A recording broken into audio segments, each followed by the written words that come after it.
Have you ever tried to catch the moment when a thought becomes yours?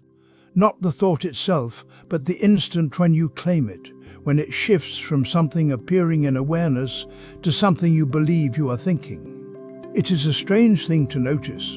Most of the time, thoughts simply arrive, and we are already inside them, already speaking as if we authored them, already building the next one on top. But if you slow down, if you let your attention rest very lightly on the space where thoughts appear, you might catch a flicker of something, a gap, a moment before ownership. This is where the question of self begins to show its edges. Not in philosophy or debate, but in direct observation. What we call a self feels solid, continuous, obvious. It is the one who wakes up each morning, the one who remembers yesterday, the one who worries about tomorrow. And yet, when you look closely, when you turn attention toward this self the way you might turn toward a sound in the distance, it becomes harder to locate. It is like trying to see the surface of a river. You can see the water, the movement, the light reflecting, but the river itself is never still enough to point to. It is always becoming something else. The Buddha spoke of this using a teaching called the five aggregates, not as a theory to believe, but as a map for looking. 5 categories of experience that, when examined, reveal what we've been calling a self. Form, feeling, perception, mental formations, and consciousness. These are not parts of a person. They are processes, streams of activity that arise, interact, and pass away. And somewhere in the weaving of these streams, the sense of me appears. Form is the simplest to begin with. It is the body, the weight of your legs against the surface beneath you, the coolness of air moving across your skin, the gentle rise and fall of breath in your chest. Form is physical. It is shape and sensation, pressure and temperature. It is what you can feel when you bring attention down from thinking and into the body itself. And already, even here, there is something to notice. This body you call yours is not a fixed thing. It is a collection of sensations, shifting moment to moment. Tension softens, warmth fades, breath moves. The body is more like weather than like a statue. Then there is feeling, not emotion but something more immediate. The quality of pleasant, unpleasant, or neutral that colors every moment of contact. You hear a sound, and there is a faint sense of liking or not liking even before you name the sound. You taste something, and the tongue knows pleasant or unpleasant before the mind says sweet or bitter. Feeling is the first response, the initial tone that shapes what comes next. It is quiet, often unnoticed, but it is always there. And it is constantly changing. What felt pleasant a moment ago may now feel neutral. What was unpleasant fades. Feeling is like the temperature of experience, always adjusting, never still. Perception comes next. This is where the mind begins to name and recognize. You hear a sound and perception says bird or car or wind. You see a shape and perception says tree, person, shadow. Perception organizes the raw data of experience into something familiar, something known. It is useful. It allows you to navigate the world. But it also adds layers. You do not just see a face, you see a friend, or a stranger, or someone you once knew. Perception brings memory into the present. It builds a story from fragments. And in that story, the sense of self finds more material to work with. Mental formations are more complex. These are the thoughts, emotions, intentions, and reactions that move through the mind. The planning, the remembering, the imagining. The anger that flares, the joy that lifts, the doubt that lingers. Mental formations are the inner weather, the constant activity of mind making sense, making meaning, making decisions. They feel deeply personal. They feel like they are coming from a center, from a self who is doing the thinking. But when you watch them closely, they are more like clouds forming and dissolving. One thought gives rise to another. An emotion arises in response to a perception. A memory triggers a plan. They are linked, but there is no single author behind them. And then consciousness, the knowing itself, the awareness that allows all of this to be experienced. Consciousness is not a thing you can hold or point to. It is the light in which everything else appears. When you see, there is visual consciousness. When you hear, there is auditory consciousness. Consciousness arises in dependence on contact, on the meeting of sense organ, object, and attention. It is not a soul, it is not a witness standing apart. It is simply the knowing that happens when conditions come together. These 5 streams flowing together create the impression of someone who is experiencing. And that impression is strong. It feels real. It feels continuous. But when you begin to look at each stream separately, when you notice form as sensation, feeling as tone, perception as naming, formations as movement, consciousness as knowing, the solidity begins to soften. You start to see that what you call a self is more like the river, always moving, always made of parts that are themselves not solid. We spend most of our lives assuming there is someone solid at the center, a permanent witness, a core self that stays the same while everything else changes around it. This assumption feels so natural that we rarely question it. But the Buddha pointed to something different. He said that what we call a self is actually 5 moving processes, 5 aggregates, and none of them is a fixed thing we can hold on to. The first is form. This is the body, the physical shape that moves through space. We say this body is me, but the body you had 10 years ago is not the body you have now. Cells have died and been replaced. The skin has changed. The organs have aged. Even in this moment, breath moves in and out. The heart beats without asking permission. If form were truly you, you would control it completely. You would never get sick. You would never grow old. But form follows its own conditions. It arises and passes according to causes you did not choose. The second is feeling. Pleasant, unpleasant, or neutral. Every moment has a feeling tone. We say these feelings are mine. But watch closely. A sound arrives and feeling appears with it. You did not decide to feel irritated by that noise.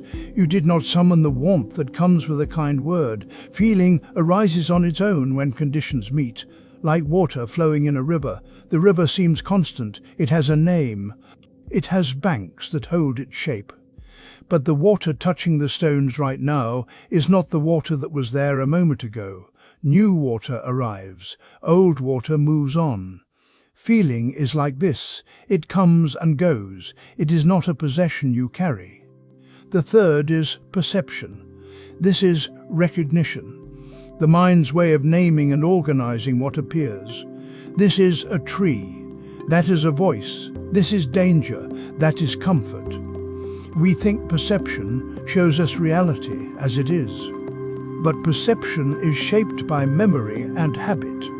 2 people hear the same tone of voice and perceive entirely different intentions. Perception is not neutral. It is conditioned by everything that came before. And it changes when conditions change. The fourth is mental formations. This includes thoughts, emotions, impulses, intentions, the whole weather system of the mind. We say, I am thinking, I am angry, I am planning. But if you sit quietly and watch, you see that thoughts appear without being called. An image surfaces, a memory intrudes, a worry builds itself without permission. You did not choose the thought that just arrived. It formed because conditions were right for it to form, and it will dissolve when those conditions change. The fifth is consciousness. This is the knowing itself, the awareness that makes experience possible. We often think this is the true self, the witness behind it all. But consciousness also depends on conditions. It arises when a sense organ meets an object. Eye meets light and visual consciousness appears. Ear meets sound and auditory consciousness appears. Without the meeting, there is no consciousness of that kind. Consciousness is not a steady flame. It flickers into being moment by moment, depending on what it meets. None of these five is solid. None of them stays the same. And none of them is truly under your control. This is what the Buddha meant when he said, form is not self, feeling is not self, perception is not self, formations are not self, consciousness is not self. This teaching is not meant to erase you. It is meant to show what you actually are. Not a fixed point, but a river, always moving, always made of new conditions, meeting old patterns. The river has continuity. It has a recognizable flow. But it is never the same water twice. You can begin to see this directly. Notice one moment today when you say, I want this, I think that, I am tired. When the word appears, pause. Do not argue with it. Do not try to make it go away. Just ask quietly what that word points to. Is it pointing to the body? To a feeling? To a thought that just formed? To the awareness that notices the thought? You do not need an answer yet. You only need the question. The question itself begins to loosen the assumption. You start to see that I is not a thing. It is a word we use to gather these five moving processes into a single story. And the story is useful. It helps us move through the world, but it is not the same as reality. When you look closely, you see the river, you see the flow. You see that what seems solid is always arriving and always leaving. This is not a loss. This is what makes change possible, what makes growth possible, what makes freedom possible. The question stays open. What is this I? Let it remain open. Let the aggregates show themselves. One breath, one sensation, one moment of seeing clearly. We hold this body close. We speak of it as ours. My hand, my breath, my ache in the lower back. The language runs so deep we never question it. But this teaching asks us to pause and look more carefully at what we mean when we say mine. This body is not yours, nor does it belong to others. It is old karma to be seen and let go. The words sound strange at first. If this body is not mine, then what is it? The teaching does not ask us to reject the body or pretend it does not exist. It asks us to see it clearly, to notice what it actually is, rather than what we assume it to be. Think of a house you rent. You live there. You arrange the furniture. You know which floorboards creak and where the morning light falls. But you do not own it. The walls were there before you arrived. The roof will need repair whether you stay or leave. Each season changes something. Paint fades. Wood swells in the humidity. The garden grows wild or gets trimmed back. You care for it while you are there, but you do not mistake it for a permanent possession. The body is like this. It was given to you by causes you did not choose. Genetics, nutrition, the conditions of your birth. You inhabit it. You feel its sensations, but it changes without asking your permission. Cells die and are replaced. Hair grows, skin wrinkles, energy rises and falls. The body follows its own rhythm, shaped by causes laid down long before this moment. We can sit quietly and begin to notice this, not as an idea, but as a felt experience. Find a place where you can be still, let your eyes close or soften, bring your attention to the body, not to judge it or fix it, just to feel it. Notice one sensation, perhaps the pressure of your sit bones against the chair. Do not name it as yours. Do not say, my sit bones or my chair. Just feel the pressure, the contact, the weight. Let it be a sensation that is happening, a process unfolding. Stay with it for a few breaths. Now notice a second sensation, maybe warmth in your palms, or coolness at the tip of your nose. Again, do not claim it. Do not wrap it in the word mine. Just notice warmth. Just notice coolness. The sensation arises. It is known. That is all. Then find a third sensation. Perhaps the rise and fall of your belly as you breathe, or a tingling in your feet. Let it be there without ownership. The belly rises because air enters. It falls because air leaves. This is not your breath in the sense of something you possess. It is breath happening, a body breathing. This is not a trick of language. It is a shift in how we see. When we stop insisting that the body is ours, we start to notice what it actually is. A collection of processes, sensations arising and passing, temperature, pressure, movement, stillness, each one conditioned by what came before. The house you rent changes with every season. In winter, cold air seeps through the window frames. In summer, the rooms grow warm by midday. You do not take it personally. You do not think the house is betraying you when it gets cold. You see that it responds to conditions. The body is the same. It gets tired because you did not sleep. It feels pain because something is inflamed. It ages because time passes. These are not failures. They are not punishments. They are the nature of a conditioned process. When we sit and notice sensations without calling them mine, something softens. The body is still here. The sensations are still felt. But the grip loosens. We stop bracing against every ache as if it threatened our existence. We stop clinging to every moment of ease as if we could make it stay. You might notice this as you sit. A sensation arises. You feel it. You do not grab it or push it away. It changes on its own. Another sensation comes. You feel that too. The body becomes less like a possession and more like a river, always moving, never the same twice. This is what the teaching points to. Not a rejection of the body, but a clearer seeing. The body is here. It is cared for. It is known. But it is not owned. It is old karma, causes and conditions playing out. We can see this. We can let it be what it is. And in that seeing, the body becomes lighter. Not because it changes, but because we stop insisting it be anything other than what it is. A process, a flow, a house we live in for a time, knowing it was never ours to keep. You touch a hot pan and pull your hand away. You hear a song and lean into the sound. Someone speaks sharply and your chest tightens. Before thought, before story, before the mind names what is happening, there is feeling tone. Pleasant, unpleasant, or neither. It arrives with every moment of contact, quiet and immediate, like weather passing through an open window. We do not usually see it. The feeling tone moves so quickly into reaction that we believe we are responding to the thing itself, the pan, the song, the voice. But between the contact and the reaction, something simpler is already present. A quality, a texture, the way experience feels before we decide what it means. The Buddha spoke of this clearly. With every contact, a feeling arises. See it clearly, and it will not bind you. He was not speaking about emotions, though they come later. He was pointing to something more fundamental, the first coloring of experience.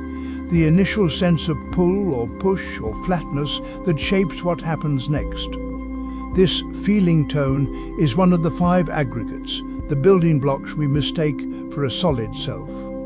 Form, feeling, perception, mental formations, consciousness. They arise together, moment after moment, and we take them as me and mine. But feeling tone can be seen. It does not hide. It simply moves faster than our attention usually follows. Think of a breeze coming through a window. You do not see the air itself, but you feel it on your skin, cool or warm, gentle or sharp. It passes through. It does not stay. Feeling tone is like this. It touches experience and moves on. But we often close the window without realizing it. We grab at the pleasant breeze, trying to keep it. We brace against the cold one, building walls. We ignore the neutral air entirely, waiting for something more interesting to arrive. When you notice feeling tone before the reaction takes over, something shifts. You are still in the moment of contact, but you are not yet tangled in preference. You see the pleasant quality of the coffee's warmth without needing a second cup immediately.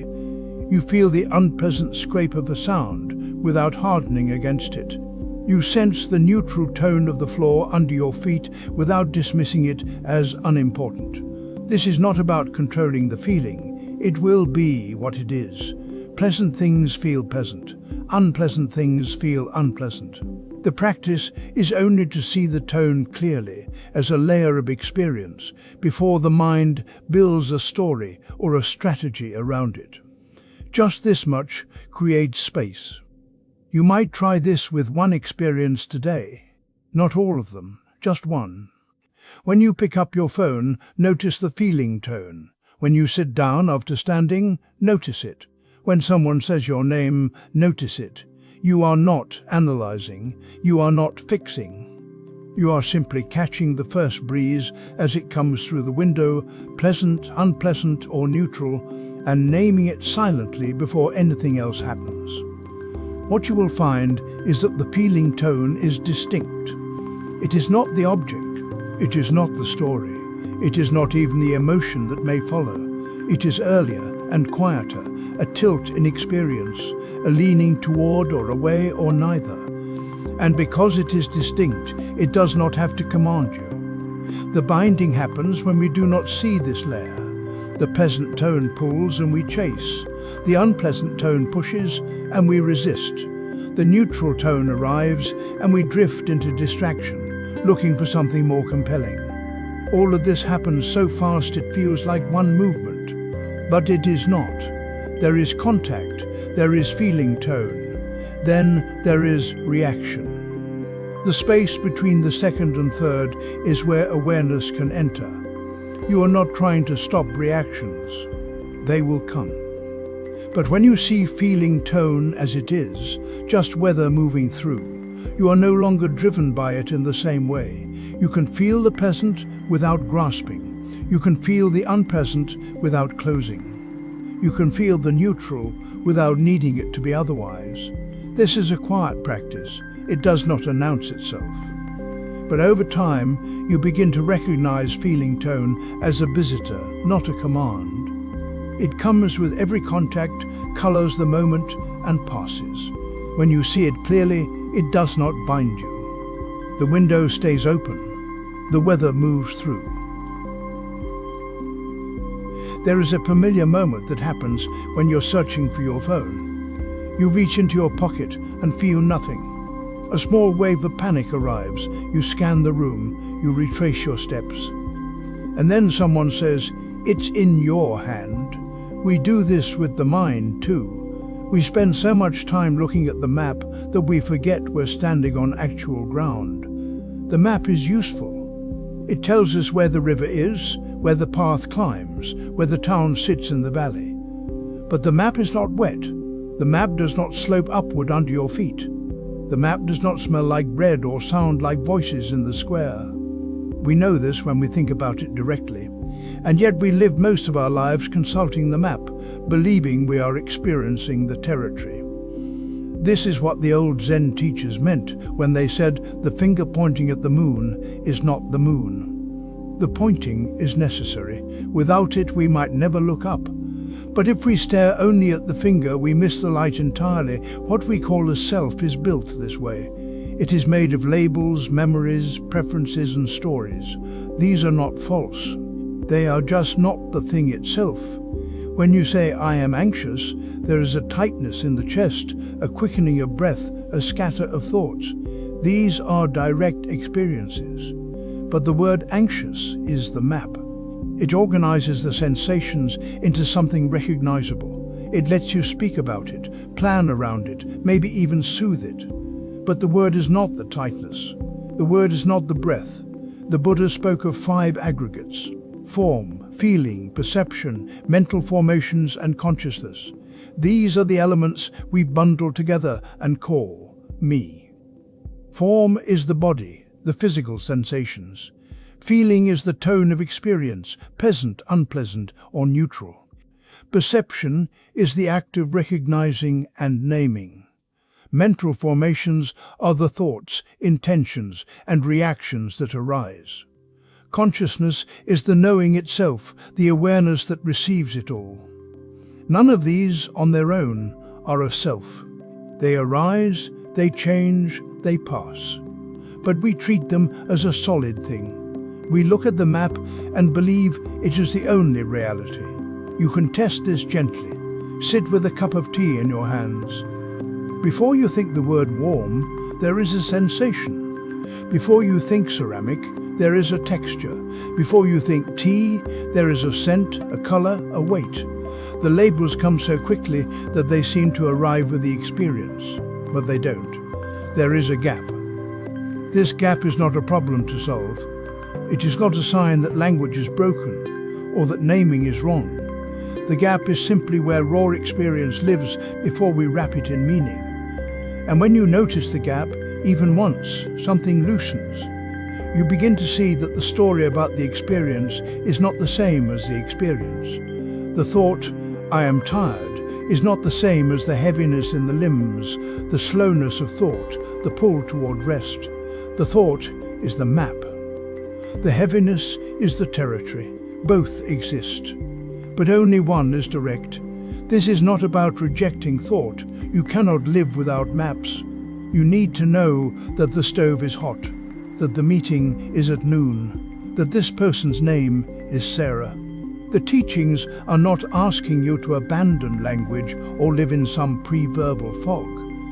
They are asking you to notice when you are holding the map so tightly that you have stopped feeling the ground beneath your feet. The 5 aggregates are always shifting. The body changes temperature, tension, energy. Feelings move from pleasant to neutral to unpleasant and back. Perceptions sharpen and blur. Thoughts multiply and dissolve. Consciousness itself flickers and steadies. None of it holds still long enough to be a permanent self. And yet we keep drawing a circle around all of it and saying, "This is me." When you look at something familiar and try to see it before the name arrives, you are not doing a trick. You are not trying to stop thinking. You are simply letting the raw experience have a moment before the map covers it. You might look at your hand. You might feel the air on your skin. You might hear a sound in the next room. And for just a breath, you let it be unlabeled. What you find is not emptiness. It is texture. It is presence. It is the thing itself, humming quietly under all the names we have given it. And when you return to the map as you will, you hold it a little more lightly. You remember that it is pointing to something real, something that does not need the pointing to exist.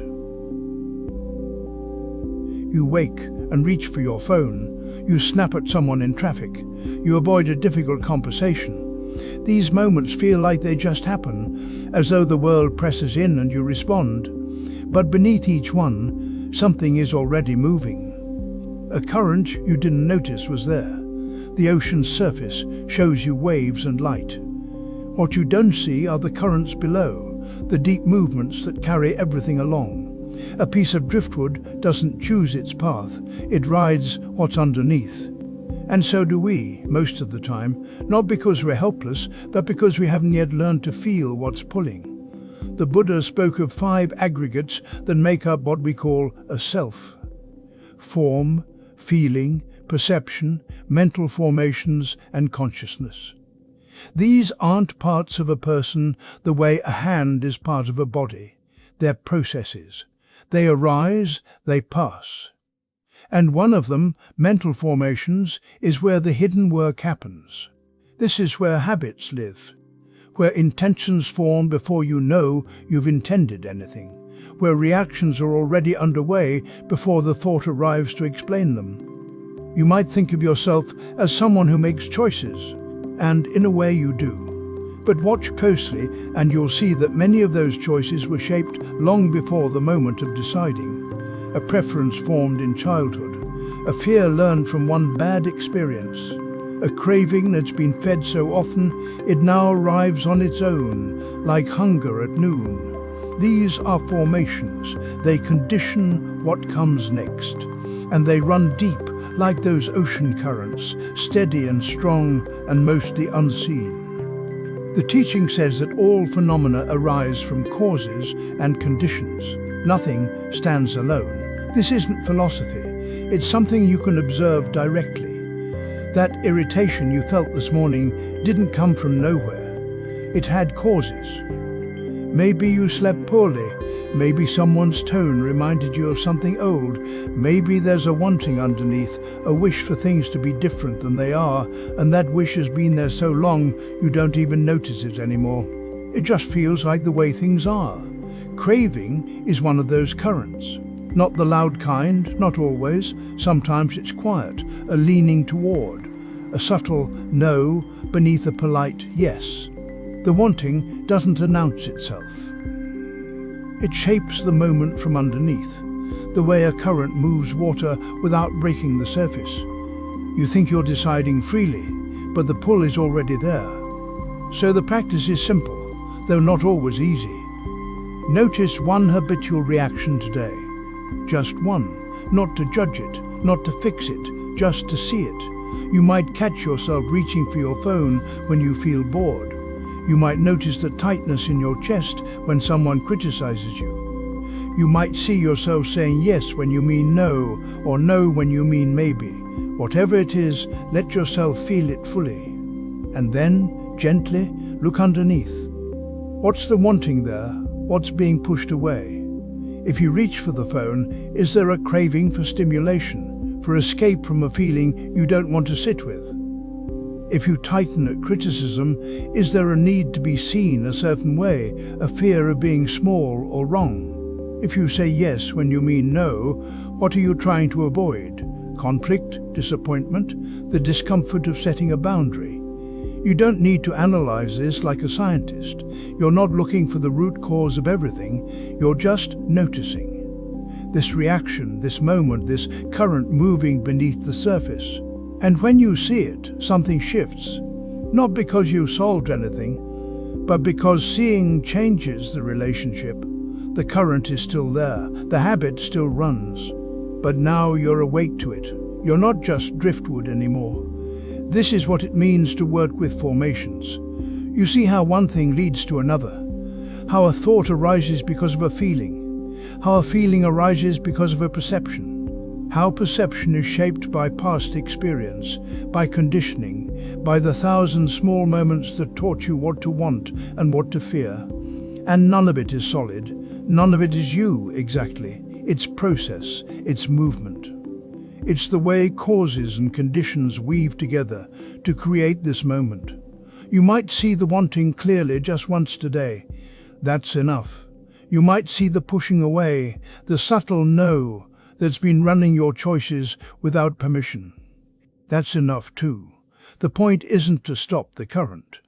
The point is to feel it, to know it's there, to stop pretending the surface is all there is.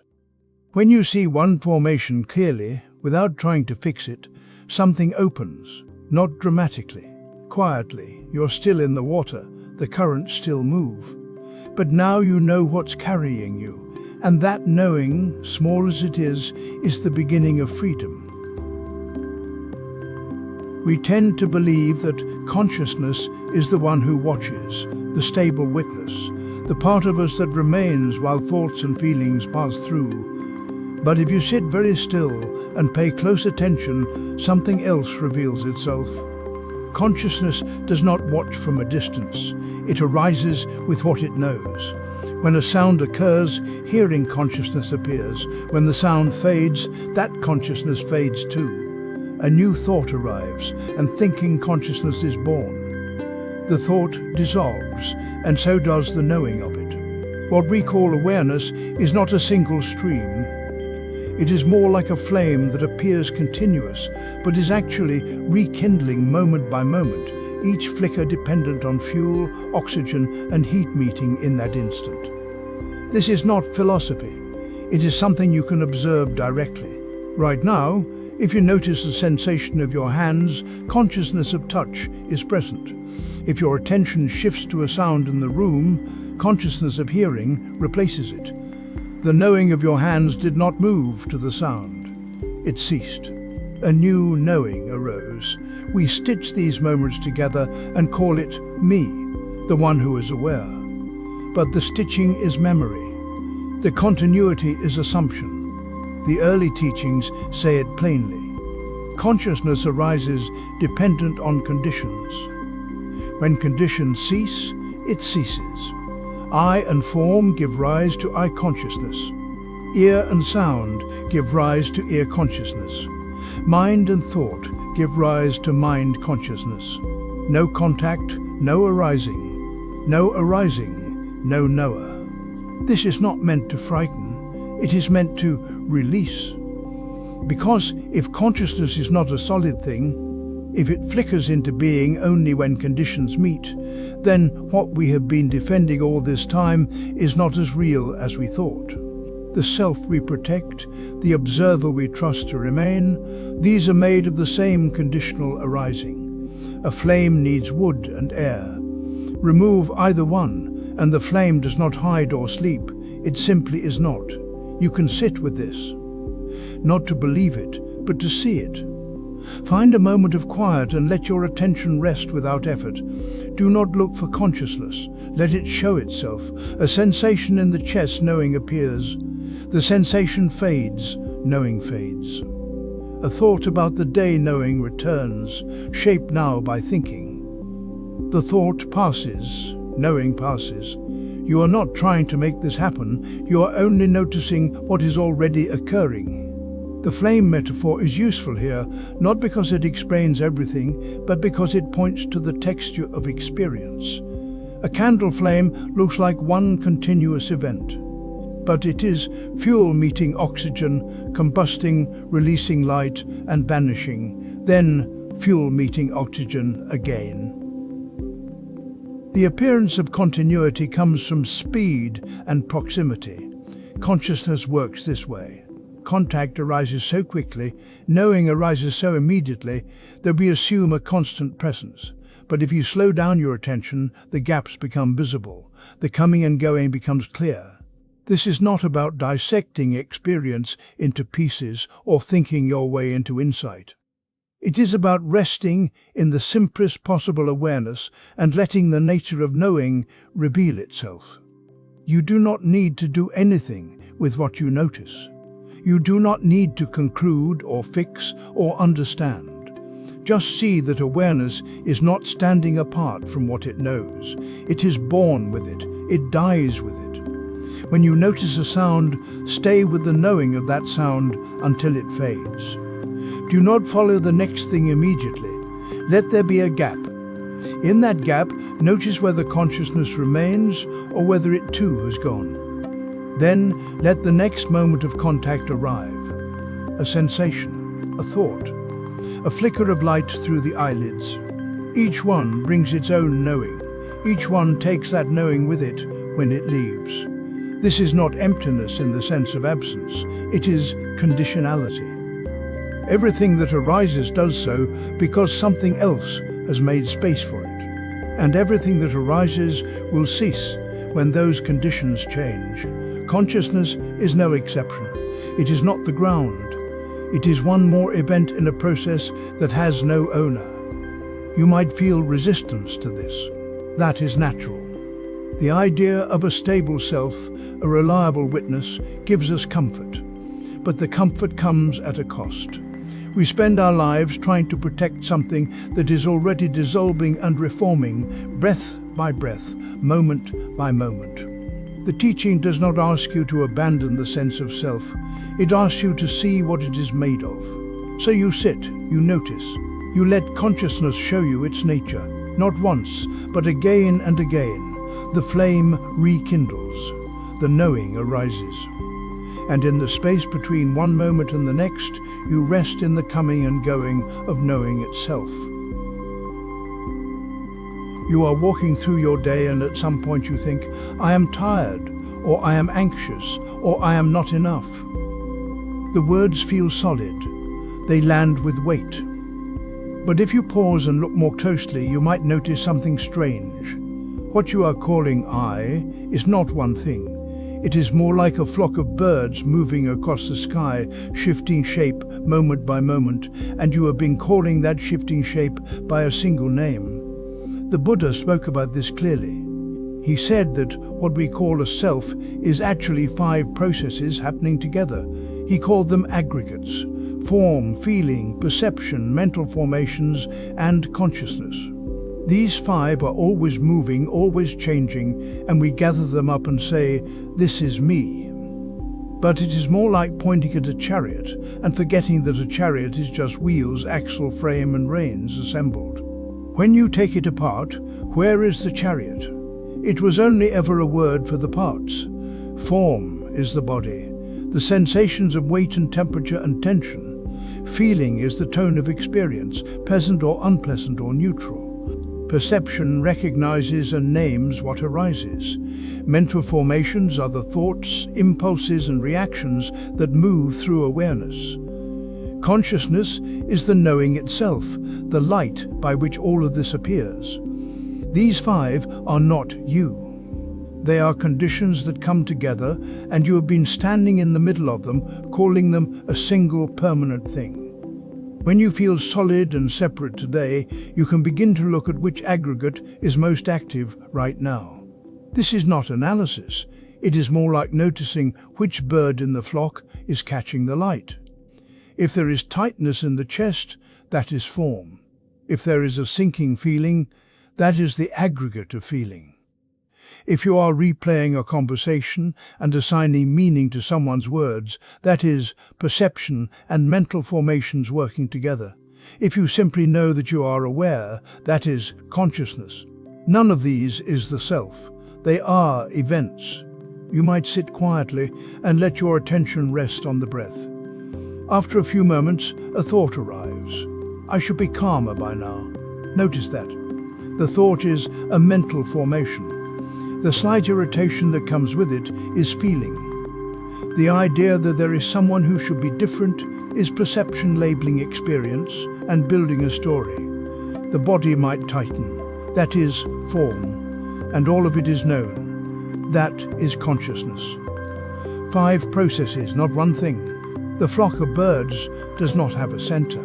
If you try to point to the middle of the flock, your finger lands on empty air. The birds are moving together, but there is no single bird holding the shape. The shape itself is temporary. It will dissolve and reform. What you call yourself is like this. There is no center. There is only the movement of conditions, and the habit of calling that movement me. This is not a loss. It is a relief. When you stop trying to defend a self that was never solid, you stop carrying that weight. You can let the aggregates do what they do. Form will tense and release. Feelings will come and go. Perceptions will form and dissolve. Mental formations will flicker through. Consciousness will continue to know. And none of it needs to be gathered into a permanent identity. You can practice this in small moments. You're standing in line and impatience arises. Instead of saying, "I am impatient," you can notice there is tension in the shoulders, that is form. There is an unpleasant feeling tone. There is a thought that this is taking too long. There is the urge to shift weight or check the time. These are aggregates moving. No one is impatient. Impatience is happening. Or you are lying down at night and sadness is present. Instead of becoming the sadness, you can feel the heaviness in the chest. Notice the dullness of the feeling tone, see the thoughts about the past, and recognize that consciousness is simply aware of all of this. The sadness is not you. It is weather moving through the 5 aggregates. The Buddha said that a being is just a word for the aggregates, the way a chariot is just a word for assembled parts. When you see this, the self stops feeling like a thing you have to protect or improve or explain. It becomes a verb, not a noun. It is a process, and you are not standing outside the process trying to manage it. You are the process, which means you are also not the process, because there is no one separate from it to be or not be anything at all. This is where the teaching points, not to emptiness as a void, but to the lightness of seeing clearly. The flock moves, the shape changes, and you do not have to hold it together anymore. When you first hear that there is no solid self, the ground may seem to vanish. The teaching lands, and then the fear follows. If there is no one here, what holds this life together? What makes choices, remembers yesterday, plans tomorrow? The question is real. The discomfort is not a failure of understanding. It is the natural response when something we have always assumed turns out to be optional. The five aggregates are what the Buddha named when he looked closely at experience. Form, feeling, perception, mental formations, consciousness. These are not parts of a self. They are processes that arise and pass. Form is the body and its sensations. Feeling is the tone of pleasant, unpleasant, or neutral that colors each moment. Perception recognizes and labels. Mental formations include thoughts, emotions, intentions. Consciousness is the knowing that makes experience possible. None of these owns the others. None of them stays the same. They appear together, and we call the pattern a person. But when you sit quietly and try to find the one who is sitting, the search becomes strange. You notice the breath, and that is form. You notice the noticing, and that is consciousness. You feel calm or restless, and that is feeling. You think about what comes next, and that is a mental formation. Each time you reach for the center, you find only another process, another arising. The sky that remains when clouds disperse is not empty in the sense of barren. It is open. It holds everything without being defined by anything. This openness can feel like loss. We are used to the clouds. We have named them and built a story around their shapes. When they thin, we may panic. We may try to summon them back, to reconstruct the familiar sense of being someone solid. That effort is understandable. It is also what keeps the fear alive. Sit without trying to be anyone and notice what is here when you stop constructing. This is not a meditation on nothingness. It is a meditation on what remains when you are not adding layers. The breath continues, the body sits, sounds come and go. Thoughts appear, lighter now, less urgent. There is no need to perform a self. There is no need to prove continuity. The aggregates do their work without a manager. When the self is forgotten, the whole world appears as it is. This is not a metaphor for transcendence. It is a description of what happens when you stop filtering everything through the question of what it means for you. The bird outside the window is just a bird. The ache in your knee is just sensation. The thought about tomorrow is just a thought. None of it needs you to be someone in particular. The experience unfolds whether you claim it or not. Equanimity is what steadies you here, not indifference, but balance. The aggregates will keep forming patterns. Preferences will arise, decisions will be made, but you do not have to clench around them. You do not have to make each moment proof that you exist. The sky that remains when clouds disperse does not worry about its own emptiness. It simply allows weather to pass through. You might sit and feel the breath without narrating it. You might notice a thought forming and see it as just that, a formation, not a command. You might feel sadness and let it be sad without turning it into a story about who you are. This is not detachment, it is clarity. The aggregates are not the problem. The clinging to them as proof of a permanent self is what tangles. The fear of emptiness often comes from confusing space with absence. When the clouds disperse, we think something has been lost. But the sky was always there. It was never dependent on the clouds. It held them lightly. When you stop constructing yourself, you do not disappear. The processes continue. The body breathes. The mind perceives. What falls away is only the extra layer, the one that insisted on ownership. Sit with this. Let the breath be enough. Let the sensations arrive without needing to mean something. Let thoughts drift like weather. There is no one to protect here.